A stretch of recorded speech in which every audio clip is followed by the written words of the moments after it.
Voilà, j'ai quitté le rucher de pierre, tout est en ordre.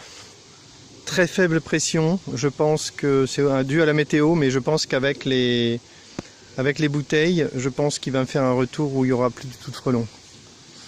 Donc là je suis allé sur Montgeron que j'ai complètement négligé.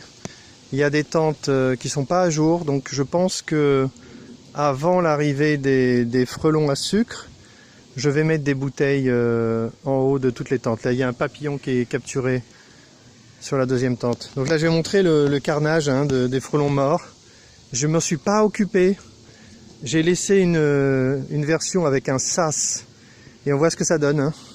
Je peux absolument pas compter le nombre de frelons morts. C'est des dizaines et des dizaines de frelons qui sont morts en plusieurs semaines. On les voit là. On voit des frelons vivants. Deux frelons vivants et puis des dizaines et des dizaines de frelons morts.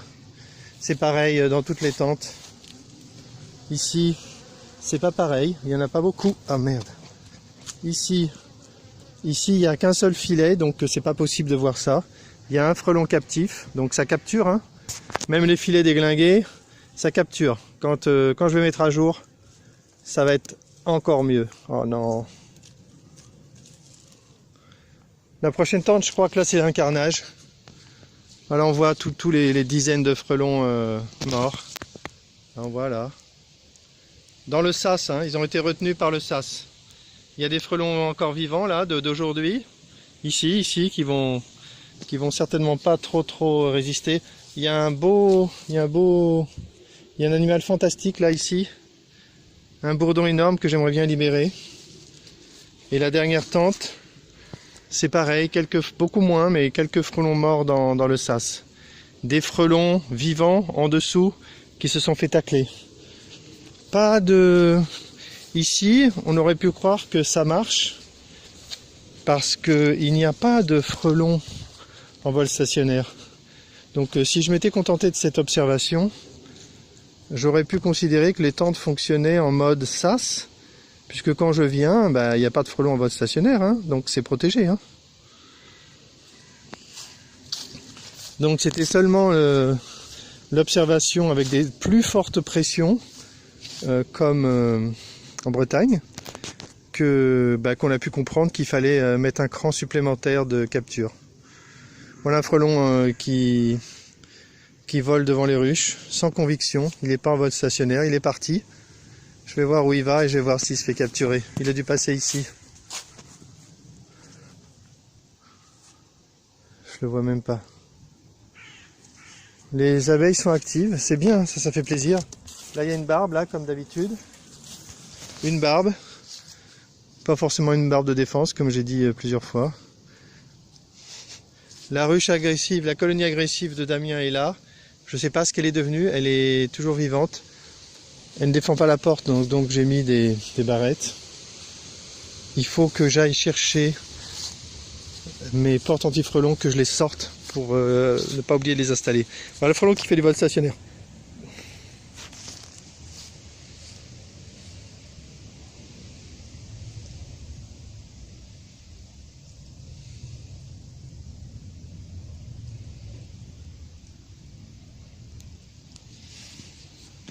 Alors, pendant que je regarde, j'ai réfléchi parce que je me pose des questions sur les cibles Diana. C'est commercialisé depuis 1 an, 2 ans, je sais pas. On n'en voit nulle part. Et c'est un petit peu incompréhensible en fait. Il est là le frelon, il est dans cette tente. C'est un peu incompréhensible. C'est en vente. Personne ne s'en sert, personne ne fait de commentaires. Donc c'est curieux quoi. Dans la démo, on voit que les frelons foncent sur les pastilles et se font électrocuter, donc c'est plutôt prometteur. Un frelon aussi à gauche. Alors qu'est-ce qui se passe avec les Diana? Ça marche pas? Alors pour le coup, puisque personne ne les teste et personne ne fait de commentaires, j'ai réfléchi pour faire une analyse théorique. Si on décrit un piège et si on connaît le comportement des frelons, on devrait pouvoir proposer un comportement des frelons devant le piège et dire voilà, je prédis que ça va se passer comme ça devant ce piège. Donc j'ai réfléchi et voilà ce que j'ai trouvé. De manière évidente, il y a des frelons qui foncent sur les pastilles et qui se font électrocuter et ensuite se font noyer dans les cuvettes d'eau qui sont en dessous. Ça, je pense que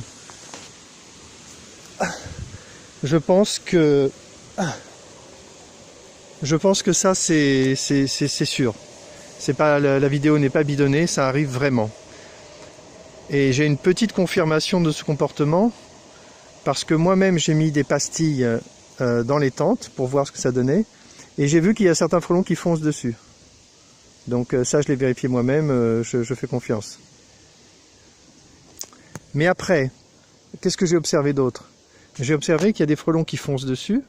J'ai aussi observé qu'il y a des frelons qui viennent renifler les pastilles. Déjà, ils sont un petit peu plus distants. Et j'ai aussi observé qu'il y a des frelons qui ne s'occupent pas du tout des pastilles. Ils ne vont même pas voir les pastilles. Donc, qu'est-ce qu'on peut conclure d'un peu évident? C'est que dans une population totale de frelons, il y a des frelons qui ont des comportements très variés et des comportements qui sont constants. Donc, il y a un certain nombre de frelons qui vont... Ça capture quand même là ici. Voilà une abeille qui vient de se faire capturer là. Donc là ça vaut vraiment le coup, les abeilles sont actives, c'est bien, ça me plaît. Ça vaut le coup que je mette des bouteilles là-haut, il faut vraiment que je revienne et que je m'en occupe.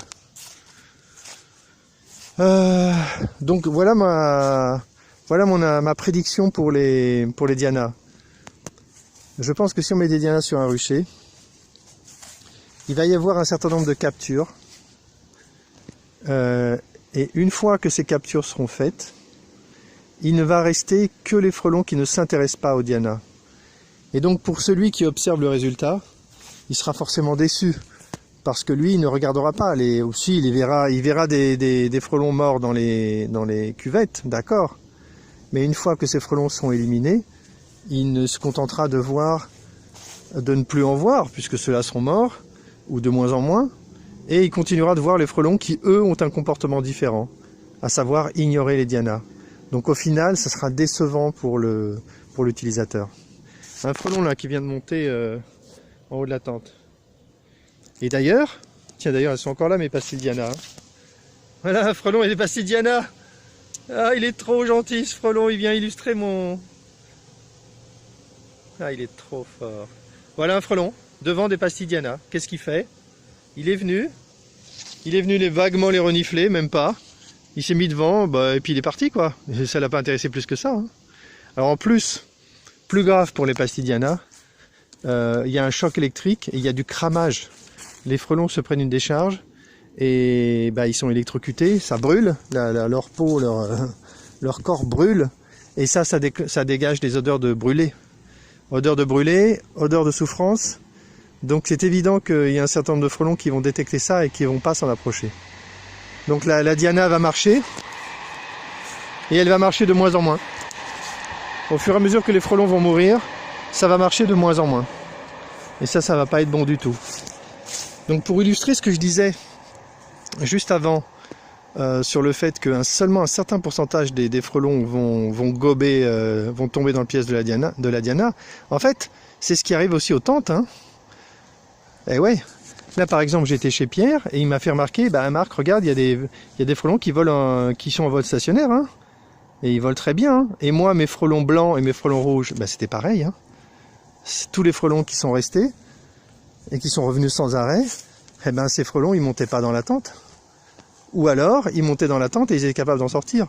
Donc leur comportement, que ce soit un comportement appris ou simplement naturel par hasard, il était tel qu'il pouvait survivre dans le contexte de l'attente. Et alors on pourrait se dire, ce que j'expliquais à Pierre, bon, c'est certain que c'est un tout petit pourcentage.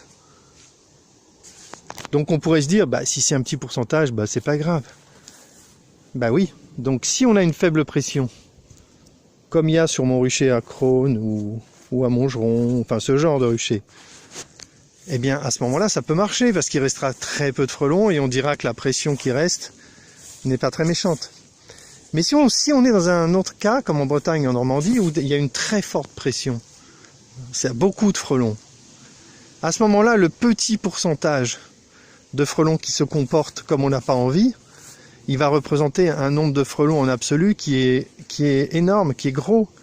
Et à ce moment-là, il arrivera un moment où ce nombre est suffisant pour détruire les ruches, tout simplement. Et donc à annihiler totalement la protection du rucher. Donc, la conclusion, c'est que pour arriver à protéger un rucher, il faut détruire un nombre très important de frelons. Il faut pas en laisser, faut pas dire oh oui, j'en détruis 80, j'en tacle 80, 75%, 80%. Il se peut que ça ne suffise pas. En fait, il faut être maximaliste. Il faut essayer de taper le plus fort possible. Et donc ça confirme l'idée que je n'avais pas au départ, moi, qui est qu'il ne faut pas laisser repartir les frelons. On maximise les captures, les destructions, et c'est là qu'on a une chance d'atteindre le taux de destruction des frelons qui fera que le rucher est protégé. Donc voilà ma prédiction pour les dianas. Les dianas vont tuer des frelons, tout comme les pièges bouteilles tuent des frelons. Les dianas vont même tuer moins de frelons que les pièges bouteilles, mais l'avantage des dianas, c'est qu'elles n'attirent pas les frelons, quand même. Un frelon qui arrive en vol stationnaire sur la première tente et qui a l'air de voler super bien. Il faut vraiment que je revienne. Il faut que je revienne et que j'installe les bouteilles. Par contre, un frelon s'est fait capturer là en haut. Voilà. Donc les dianas vont laisser passer trop de frelons et à la fin, ça sera absolument pas satisfaisant pour l'utilisateur qui considérera que ça a marché un certain temps et qu'ensuite ça ne marche plus. Voilà ma prédiction pour les dianas. On verra si quelqu'un se lance pour les tester. On verra bien. Allez, je peux arrêter cette vidéo. Je suis venu pour essayer de récupérer un petit peu de miel, un ou deux rayons sur une ou deux ruches pour le donner aux enfants mardi prochain. Et aussi aux propriétaires tout autour de ce rucher qui ont bien mérité d'avoir un petit peu de miel. Allez, fin de la vidéo. Alors avant de récupérer un peu de miel quelque part, là je vous montre la ruche de Civry que j'ai ramenée ici avec André à minuit. À 11 h du soir, on était dans la nuit à essayer de récupérer la ruche. C'était horrible. Le pire, ce que je redoute le plus. En plus, ce sont des abeilles qui sont très vives. Donc en plus, la ruche n'est pas étanche. Enfin, tout pour plaire, quoi. Et on a réussi à le faire. Heureusement qu'il était là, sinon j'aurais abandonné en plein milieu de l'opération. C'est en plus une ruche, il y a plein d'abeilles dedans. Elle est super forte.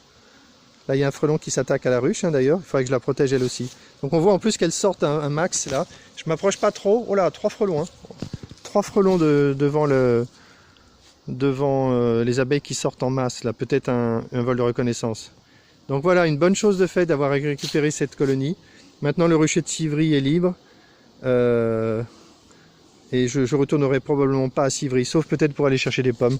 L'année prochaine, je tenterai ma chance auprès du propriétaire, mais je m'attends pas tellement à ce qu'il me réponde. Là, je lui ai envoyé des messages, il m'a pas répondu. Je pense que là, le contact est perdu. Et voilà, donc j'irai encore chercher quelques dizaines de kilos de pommes parce que j'ai l'autorisation, mais l'année prochaine je pense que j'aurai pas l'autorisation. Allez, terminé pour cette ruche survivante de Civry. Fin de la vidéo. Super bien bossé. J'ai pas fait la récolte que je voulais faire, mais c'est pas grave. J'ai ouvert toutes les ruches. C'est la super activité. Il y a des colonies. Quasiment en pratique, c'est la première fois que j'ouvre les ruches de toute la saison. On peut pratiquement dire ça pour toutes les ruches. Donc j'ai repéré des ruches sur lesquelles je fais juste le traitement à l'acide. Celle-là par exemple, la ruche dite agressive de Santeny. Il y a des ruches où je vais pouvoir prendre du miel, quelques rayons, pas plus, mais j'en ai plusieurs, ce qui fait que je vais m'en sortir. Et surtout, ce que j'ai vu, c'est que j'ai pas mal de ruches super fortes. J'ai intérêt de filmer. Je vais remettre mon gant déjà. Ah non, trop tard. Voilà, pas trop tard. Je me suis pas piqué. Je me suis pas fait piquer, mais c'était limite parce qu'avec le téléphone, voilà une ruche de folie là. Là, j'ai intérêt de pas rester longtemps. 1, 2, il y a 2 blocs remplis d'abeilles qui sont à fond. J'en ai plusieurs des comme ça, donc c'est super. Je vais prendre au maximum un rayon. Peut-être 2 sur certaines ruches, mais vraiment très peu. Ce qui fait qu'en avril, si elles survivent, je pense que c'est des colonies qui vont carburer à fond. Ce sera génial. Donc voilà où j'en suis. J'ai tout ouvert. J'ai déjà mis l'acide formique sur, je pense, un tiers des ruches. Donc c'est bien, j'ai bien avancé. Je sais exactement sur quelle ruche il faut que je revienne demain avec de la fumée, s'il vous plaît. Parce que là, de la fumée, un enfumoir sans allumettes, c'est pas terrible. On voit là, les abeilles en plus, elles sont suractives. On les voit, la soleil d'artifice de folie. C'est une bonne heure pour elles. Elles se sont réveillées, on dirait. J'ai dû en ouvrir une qui a dû donner le signal aux autres, ce qui fait qu'elles sont toutes en émoi, là, toutes en train de bouger. Les frelons n'en profitent même pas, il n'y a même pas une pression de frelons. Mais je vais quand même bosser pour ramener des bouteilles partout. Mais boulot quand même, parce que j'en ai quand même 1, 2, 3, 4, 5, 6, 7, 8, 9, 10, 11. Il y a quand même 11 ruches, c'est pas mal. C'est ce que je voulais hein, sur ce rucher. Je voulais une dizaine de ruches, bah, je les ai. Toutes en bonne santé, il n'y en a qu'une toute petite colonie qui a disparu au fond. J'ai récupéré les cadres pour les mettre là où je vais piquer des cadres. Sur 2-3 ruches, je vais prendre du miel. Et voilà, c'est bon, c'est super. Franchement, je suis content de ce rucher.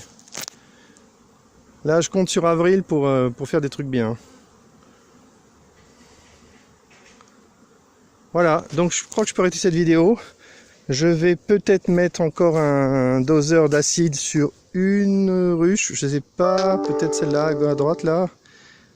Et ensuite, je vais rentrer. Je reviendrai demain pour faire mon unique récolte de la saison sur ce rucher.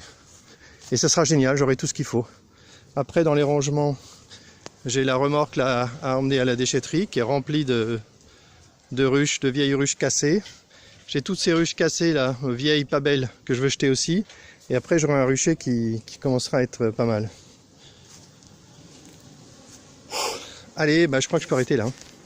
Je vais juste vérifier ma dernière ruche là-bas où je suis pas sûr. Je sais pas, il faut que je décide si je mets que de l'acide ou si je pique un peu de miel avant. Je sais pas sûr. Je vais aller voir ça. Allez, cette fois fin de la vidéo parce qu'après je me rentre. Fin de la vidéo.